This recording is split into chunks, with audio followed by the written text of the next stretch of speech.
Dobrodošli na kanal Životna sila. Ovaj zeleni sok je recept za mršavljenje i lako ga je napraviti. Osim toga, ima samo 149 kalorija. Svih 5 sastojaka u ovom zelenom napitku za detoksikaciju prirodno podstiču metabolizam.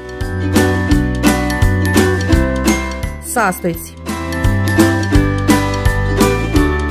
2 jabuke, 4 lista kelja, 2 šake spanaća, pola limuna, 1 komad đumbira.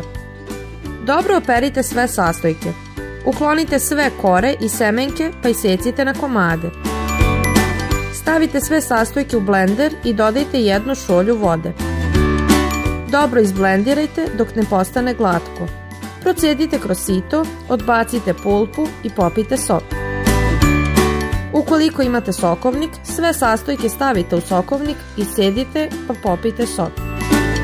Ovaj napitak je pun kalcijuma, gvožđa i kalijuma.